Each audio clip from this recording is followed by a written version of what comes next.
Have you ever wondered about the secrets to building a lasting wealth? Have you ever imagined a horizon of financial freedom? Picture your wealth snowball gaining momentum year by year with the magic of compound growth. But that's just the start. As we go deeper, I will unveil 3 insights drawn from 9 hours of candid discussion with certified financial experts. They aren't just theories, they are actionable lessons that can shape your financial future. First is to leverage the substantial benefits of compound growth. To illustrate, I'll draw insights from our Merrill Lynch financial research report that compares time in the market versus the time invested in markets. So rather than attempting to predict market timing, our focus should be on prolonging our time in the market. I'll walk you through the report findings with supported data. With all the debate from short versus long-term views of equity market following the 100% price return for the S&P 500 from March 2020 lows, we have long said that it was actually disciplined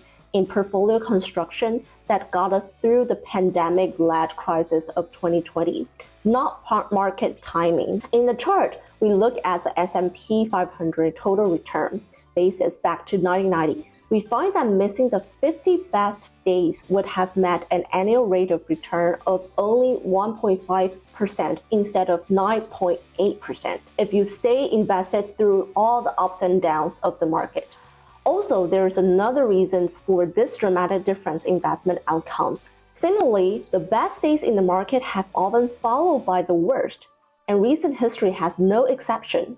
The S&P 500 fell 9.5 on March 12, 2020, but quickly rebounded the next day, gaining 9.3%. If we view it in a longer time series, since 2000, the average negative day has been followed by a positive day. And if the S&P 500 fall by at least 5% in a single day, the next day's return is on average 2.7. A crucial insight that we gain from the study is the value of capitalizing on compound growth. But how do I exactly achieve that? Starting at a younger age or begin as soon as possible extends your time in market, leading to more substantial returns over time.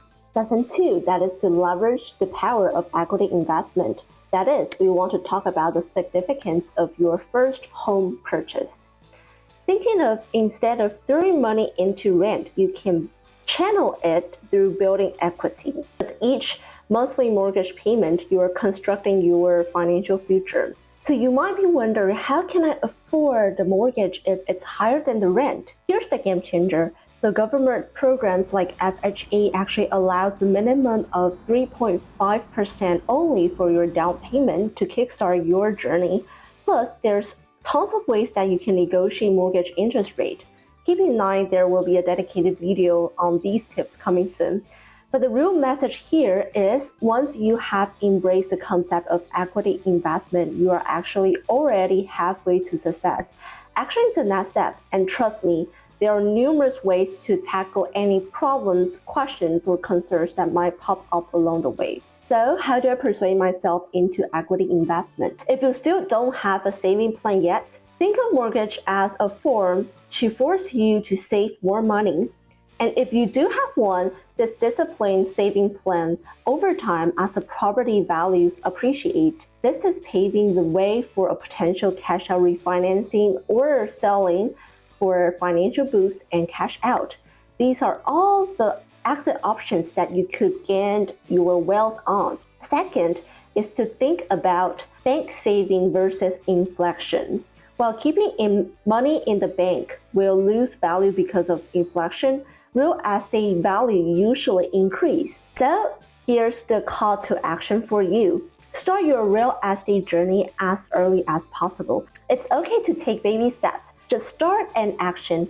Begin with manageable strides. Consult your friends that have experience, ask questions to financial advisors, or even just call out to a mortgage department at a bank. As long as you have questions in mind, just ask, and you can also just Google research it. Just start action and you will notice the possibility, and then the action follows. And third is the power of financial literacy and self-investment. Engaging with financial advisor isn't just about seeking answers. It's about boosting your financial literacy and self-investment. Through these conversations, your doubt will find resolutions and your initial financial goals will also receive a strong reaffirmation. Basics that I was reaffirmed during the conversation with them. First is the safety net, which is the importance of emergency fund. You always want to save a budget of 3 to 6 months as your emergency fund if you are bump into some urgent emergency situation. Second is the settling bad debts and securing beneficial loans. That is, you want to settle down any debts that are with unreasonable high interest rate and secure a beneficial debt along with a good rate. Last is the significance of maximizing tax advantages through instrumentals like 401k, Roth IRA, and tax-free government municipal bonds or federal bonds. So these are the reaffirmations of the basics that I are doing, but I'm not sure if I'm doing right. Should I do this? Should I don't do this? Through the conversations, they reaffirm you and also get some more input to your financial plans that make you more financial literal. Therefore, along this journey, you will really uncover countless hidden gems. Without asking questions and seeking advice, you will be missed out on all these valuable insights. As you level up on your financial acumen, doors to even greater opportunity will swing wide open. Let me know you like this kind of content so I can produce it more. Let's keep the conversation going. See you next time.